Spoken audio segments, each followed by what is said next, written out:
Hello and welcome to another Victoria 3 Developer Diary video. This time we're going to be talking about production methods, but before we get on to that, there is of course yesterday's Twitter teaser by Martin Anward, and we're on his Twitter now to have a look at that. Tomorrow's Dev Diary is finally going to tell you about production methods. About time. We've been teased about these production methods in, like 4 Dev Diaries now. As a little teaser, I want to show you one example of how production methods make resource extraction more interesting in PDX Victoria 3. So, we have the Fishing Wharves building here. The production method is for fishing trawlers, which gives you 45 fish per level, and it consumes clipper ships at 5 per level. Increases their employment of labourers and machinists, and it'll apply to all fishing wharfs. That's the base production method. Alright, so what can we glean from this, and what do we think that production methods could change here? So, for example, a fishing trawler I think is probably only going to grab fish. I don't think it's going to grab anything else other than fish. But maybe the amount of fish it will grab is higher or lower depending on what production method you get. Maybe the amount of clippers you consume is higher or lower depending on what good you use. Also later in the game when you're using steamer convoys, maybe you could be using a steamer convoy rather than a clipper ship to be doing your fishing. Increasing and decreasing the amount of employment you have. Maybe you have a very efficient way of getting yourself some, fishermen out there getting fish, and there's you get a lot of fish for relatively few fishermen. So you would maybe keep this the same, and these would drop, or maybe you want a production method to get more people into employment. So maybe it's not as efficient for the amount of fish or the amount of clippers that are utilized, but you have more employment going on. That's what I'm gleaning from this, but it's pointless gleaning when we actually have the Dev Diary to read. So let's have a look at Dev Diary number 5, Production Methods. Hello again and happy Thursday. Today we'll be taking a deeper look inside buildings to explore production methods. These determine the functions of the building, its inputs and outputs, and what employee types it requires to operate. Many management games let you upgrade a building to increase its efficiency or expand its functionality. In these games, after the upgrade investment has been paid, the impact is permanent and nearly always superior in every way to the building's previous functionality. But in Victoria 3, there are no actions without reactions, and novel innovations don't just make buildings better with no side effects. Improving industrial processes over time is to be expected. But in some cases, those improvements might require goods as input that the country has scant access to, while others permit the output of a new type of end product at the expense of an old one. As a result, buildings in Victoria 3 require more flexible upgrade paths than what's afforded by permanent, linear, no-brainer improvements. This seems very reasonable to me. Going back to this Fishing Wharves example, as I said, as they said here, some things may require a different good as an input. It's exactly what I said here. Instead of clippers, maybe you're using the steamers later on in the game. Steamers, you'll get a massive amount more fish for it. However, steamers are more expensive. They are rarer. When you first unlock them, of course they're going to be rarer because nobody has them yet. They're more useful elsewhere, like in maybe your military. In your navy, so maybe you don't want to switch over to steamers, but you get a ton of fish from it, so maybe something like that. Yeah, side grades and less, just a straight upgrade is nice. It's certainly nice. All buildings have several categories of production methods, usually between 2 and 5. Only one is active at any given time in each category. Most categories fall into one of these types. So we have base production methods, given the the general tech level and efficiency of the building produces goods typical for the building type. Refining reduces the output of typical goods in favor of output of specialized or luxury goods, sometimes adding special input. Oh, okay. If I was to guess here, something like you will have a furniture factory. Your production method could either be to create cheap tat, and requiring just some lumber.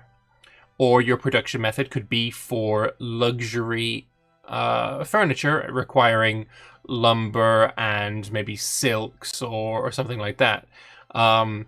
That's a very interesting way. Instead of having a basic furniture factory and a luxury furniture factory, you just have a furniture factory, and you can change what you're making with it just via production methods.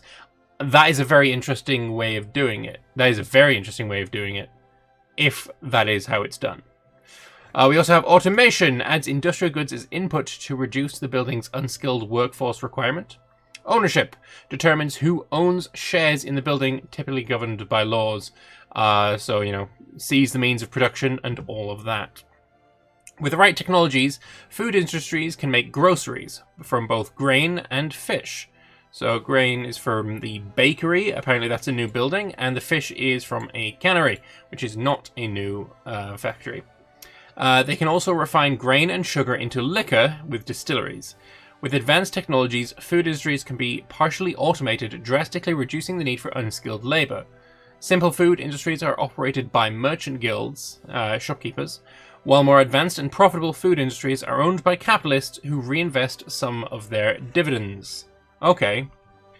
So just having a guess at what these are. This will be the bakery. This is the cannery.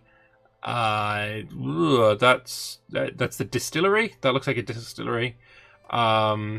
Is this automation? And is this maybe means of production? This is like very egalitarian, perhaps. Could be. So, as one example, an Iron Man's base production method determines if miners only use picks and shovels, or if they also use some sort of engine-driven pumping mechanism. There are several different pumping technologies which also determine what fuel is used. The more advanced the pumping mechanism, the more deposits can be accessed, and the faster iron can be mined, but the more coal or oil is used in the process. With higher tech pumps come a requirement for more engineers and machinists to be on site to control and oversee its operation. This creates more demand for qualified workers and also opens up a number of better paid positions to those pops who meet the qualifications. The revolution in chemical sciences of the era also enabled the use of explosives in mining, which is a secondary production method used only in mines. Once nitroglycerin is invented, it can also be used in mines to generate even more minerals at the expense of explosives produced by the chemical industry, but with also a higher rate of workplace accidents. By researching less volatile dynamite, even more minerals are extracted at the expense of even more explosives, with the additional benefit that far fewer workers will blow themselves up on the job. This is something that was mentioned in the Wikinomics panel by Mikhail, basically saying that, yeah, nitroglycerin's great, you get way more stuff, but you're also going to be kind of, killing your own pops until you invent dynamite, which is, a lot more stable, and, less people are going to die, which is, it's nice. It's a cool side effect, less death. Once invented, portable steam donkey engines can be deployed at mining sites to drastically reduce the amount of manual labor required just for hauling. This costs the building some money in the form of coal and engines, but reduces the amount of money they have to pay in wages. Engines seems like a good now. I don't believe that is a good in Victoria 2, but having engine, that makes me think, coal and engines. It may be that the trains that we saw before, this might be, and it's not a locomotive, this might be an engine. And I know that you can't actually see that from this point of view. There we go. The 20 coal and 20 engines there as the expenses. I think that might actually be an engine, not a locomotive. It's possible. It's possible. Either way, interesting stuff. It reduces the amount of money they have to pay in wages. Perhaps more importantly, it frees up those labourers to do other work in other buildings if the state is running low on workers. But if wages are already very depressed, it might not be a great idea to purchase expensive industrial goods just to increase the unqualified labour pool further. So this might not be a no-brainer decision for a player to make. In most countries, simple mines are owned and operated by merchant guilds at the game start. These are small-time purveyors of the goods produced, represented by shopkeepers. Once mines start to industrialize, capitalists step in to take over ownership. In most cases, these capitalists come from the shopkeepers promoted to these newly created positions, but some might come from other pops in the state, even other capitalists in buildings not quite as lucrative as these new mines. There are fewer capitalists than shopkeepers, but they draw a higher wage, and more importantly, they will reinvest some of their earnings into the country's expanding industry, depending on how much profit their workers are generating for them. As new ideas spread across your society, you may be able to make the mining industry publicly traded instead of privately held, and later on in the game perhaps even nationalize them to be run by the government bureaucrats, or turn them into cooperatives where profit is split between workers. So doing the opposite of the Thatcher kind of style. You know, later on, we'll just nationalise them, the government will have it. Or you do the opposite and sell it off and you know, kind of ruin the north of England. I'm not a Thatcher fan. I'm from the north of England. Anyway, that's completely by the by. So we have ownership. Okay, so we can see what this is now. This means it's owned by the merchant guilds. We also have privately owned, publicly traded, government-run, and worker cooperative. I like it. I like it. Already, this is shaping up to be my favorite dev diary so far. Just going to put that out there. This is interesting stuff, and I like it a lot.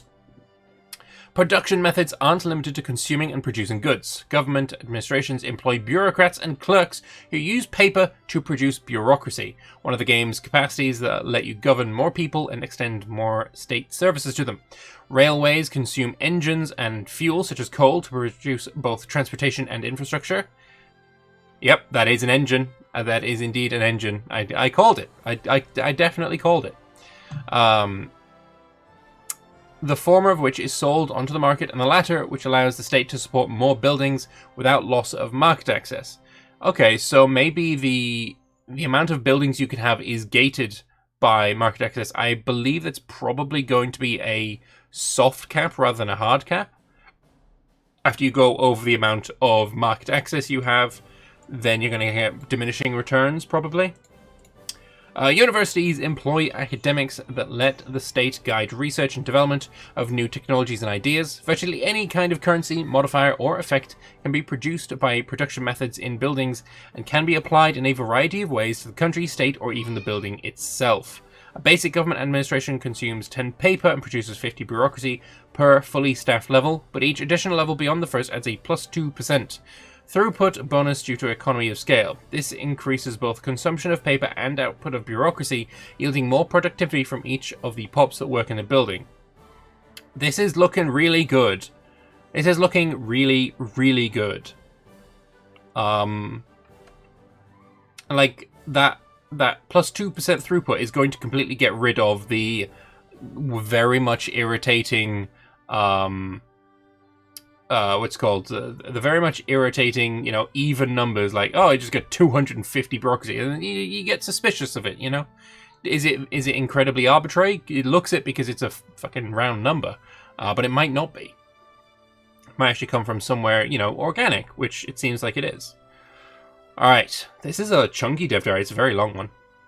This, of course, adds a tremendous capacity for modding in new buildings and production methods. Embassies that increase your influence, but which can also be used can also be configured to consume wine and meat at state expense to increase the speed at which you improve relations. Shantytown temples that can only be built on coastlines that consume fish and create jobs for pops qualifying in the deep one's profession. Increase state mortality, but also the weekly rate of global Cthulhu rising counter. Okay, so moddable. And, you know, yeah, having things be moddable is incredibly important in a Paradox game. So it's good that they're already thinking of, like, how things could be utilized in that way. I like that. I like that. If tweaking multiple production methods across several categories on every single building in the game sounds a bit complex compared to linear building upgrades, you're right. Thankfully, we built a number of tools to help with this process. Foremost among these are the Buildings panel, where you can get an overview of all buildings in your country organized by major and minor type. For example, you could get an overview of all rural buildings, or all furniture manufacturers, or all ports. If you have buildings of the same type in several different states, you can break it down further to view the individual building. On each level, you can see how profitable profitable the building is and adjust its production methods. You can even set all production methods for a certain building type to a specific setting across your entire country with one click. I love that. Immediately before the game is, past its 5th dev diary, thinking about putting things in the player's hands in a friendly way. There's a word for it that I'm completely missing. It's it's the user experience. It's quality of life. That's the one. Quality of life being thought of at this early stage is a bloody good sign, because working with factories in Victoria 2 is agony. It's awful, and I really don't like it. One of the big things about Victoria 2 for factories is making sure that, the factory that you're building has, the right goods in the area, so it doesn't have to import it, and then it'll get a throughput bonus. However, when you're building the factory, you cannot see anywhere on that screen what goods are in the state. So you have to keep going back in and out to, view a map mode for the goods, and then go back into the factory building thing, and it's a nightmare. It really is a nightmare. The fact that they've recognized that this is an issue and they're actually, looking at quality of life, user experience from the off is such a good sign. It's so nice to see. So nice to see. From the buildings panel, you can get a bird's eye view of all industries in your country and see at a glance how they're doing financially. You can change production methods on an individual building or on all of them at once. You can even expand buildings directly from the screen if you so choose, or click on one to get an in-depth view of its balance sheet and workforce. So that is actually amazing. So you can see all the urban buildings in the USA. You can upgrade them all in a click. You can, is that maybe subsidize them? Did it say anything about subsidize them? Maybe. Alright, that's cool. You can see broken down by state. You can see all your furniture manufactories, your glassworks, your tooling workshops. I like it. I like it all. It's very nice to see. And we're not done yet. To minimize the requirement for mental math, we've also created prediction tools that give you a breakdown of what to expect from choosing a certain production method based on profitability predictions, taking adjusted production and consumption into account, and summarizing which new job positions will be created and which will disappear. While it may on the surface seem obvious to just enable the production methods that make the buildings more profitable, keep in mind the societal effects as well. Are there enough pops in the state that qualify for the more advanced jobs this new process requires? Will the wage for these new jobs be sufficient to entice these pops to switch professions? Will you inadvertently create a whole new class of well-to-do machinists that may have pro-labor union sentiments? Or will the increased profits not lead to higher wages in the building because they're already competitive and fully employed, and will simply result in more dividends for the shareholders, which will be funneled into increased luxury consumption? Which you choose might depend on your population's social mobility, what politics you favor in your country. A socialist uprising might not be in your plans. Maybe it is, I don't know. And whether or not you're able to supply luxuries yourself without benefiting your rival. More profitable domestic industries are never bad, but should be far from the only consideration when building your society. So the fact that they've got these kinds of, predictions, just, it's so good. It's so good. Oh, I'm so happy. This is really good shit. Because I don't know if you remember what the tooltips for Imperator were like when that game first came out. When you wanted to build a building, and you'd see, oh, this will change money by 0.0 per month, and oh, this will change my manpower by 0.0 per month, and it was real bad. It was real bad. It was real bad. But this is fucking fantastic. You know what? There you go. You can have one of them, because this is really, really good shit. Predictive tooltips will explain the anticipated impact on the building's balance as a result of the changes in production, consumption, and wage requirements, as well as the changes in employment that could also impact the country's politics over time. You'll also be forewarned if there aren't enough qualifying pops to take on any new professions created, as this could limit your industry's effectiveness. So, if you wanted to change to craftsman sewing instead of non-luxury clothing, we don't have enough qualifications to staff this building. Predicted balance impact on balance is plus 71.8. It will lower the amount of clothes we make by 20, but increase the amount of luxury clothes we make by 40. It'll consume more silk. It'll increase the amount of shopkeepers, but decrease the amount of laborers. That's fucking awesome. That is fucking awesome. This is a bloody good dev diary. I complained last week. My big complaint was, this isn't showing nearly enough information. I'm sorry that I don't take it back because I'm still right about that, but they have listened and they have definitely shown a lot more information, and it's fucking good to see. That's all for this week. We'll return to discussing more economic intricacies later, but for the next little while, we'll be exploring domestic politics, starting next week when Martin will be presenting interest groups. One of the big things in this new game is the interest groups. Initially, it was going to only be the interest groups until there was a minor backlash, and probably we're going to be getting political parties back now. So that'll be interesting to see how things have changed from the initial design to re-add political parties. Be interesting to see that. Let us see if there are any developer comments, because those are always good to look at as well. Everything looks wonderful and like a huge improvement from the second game. Keep up the good work. One thing I wonder is, will these ownership laws be locked behind certain government types? Can we have corporations as a non-anarchist country, for example? Generally, ownership types are locked behind different laws, yes, and you can probably expect capitalists that have been made redundant by the government to not take that lying down. Probably not. Can't wait to see how this model of technological process turns out in the game. Will there be any costs to changing production methods, or can they be changed at will? It'd be weird if you could suddenly convert all of the state's canneries into breweries without any actual penalties. There'll be a cost for changing production methods, though we're iterating on that part, so not ready to explain how exactly it works. I would hope that it's a monetary cost. Makes the most sense to me. A monetary cost. I could see authority being a part of it, but authority isn't something that is a cost. It's a capacity, so you can't really have that.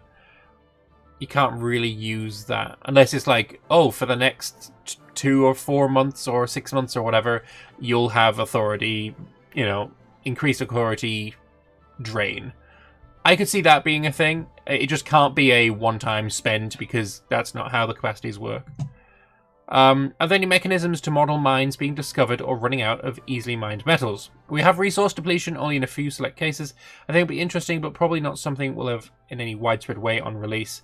There's full support for it in the code, though, if modders want to make iron, etc. depletable. Okay. How are wages for workers determined? Wages are set by each privately owned building independently by balancing trying to achieve full employment with trying to minimize wage costs.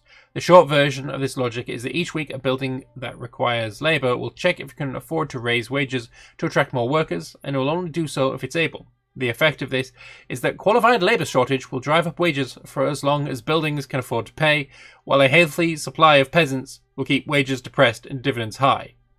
Government wages are based on average of private industry wages across incorporated states, but can be controlled to a limited extent by the player. Now, I just want to point out one thing. Seemingly, the AI in Victoria 3, going by this comment here, is more intelligent than real-life capitalists in 21st century world. Because wages are going to be going up if they can't, find workers.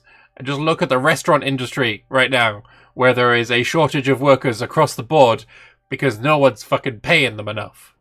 Admittedly, this is mostly just an America problem, because America has a real bad fucking problem with wages being shit for certain industries. But that, this is smarter than Americans. There you go.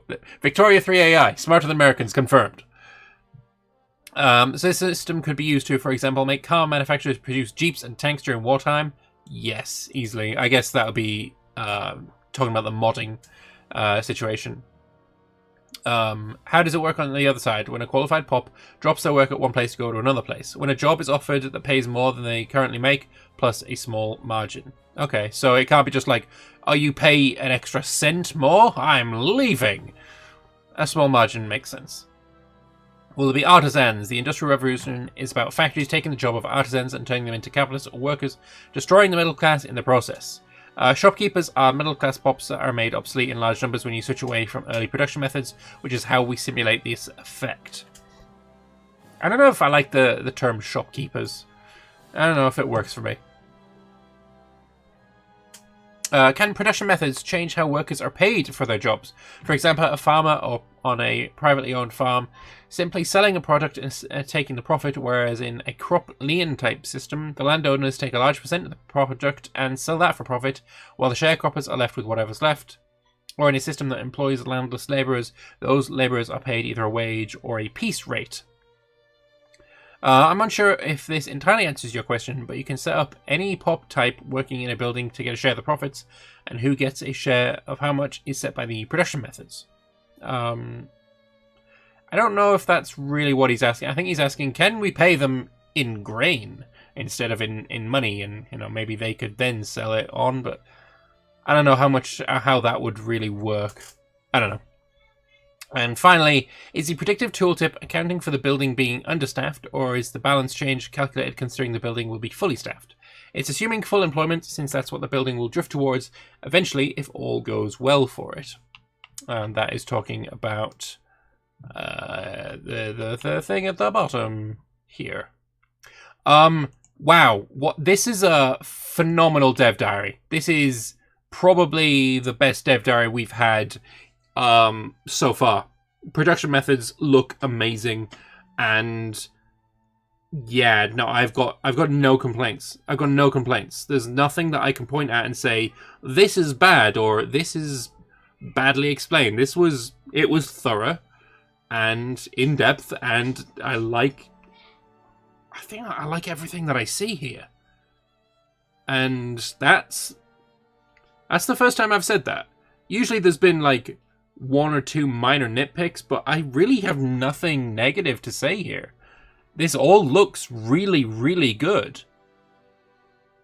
And yeah, no, I'm absolutely I'm floored. I love it. This is great stuff. But I'd like to know if you think this is great stuff, so please leave your thoughts in the comments section below. I'd love to read them and you know, get a feel of what the community is thinking, and not just, you know, me and the loud voices on YouTube. Let me know in the comments what your thoughts are.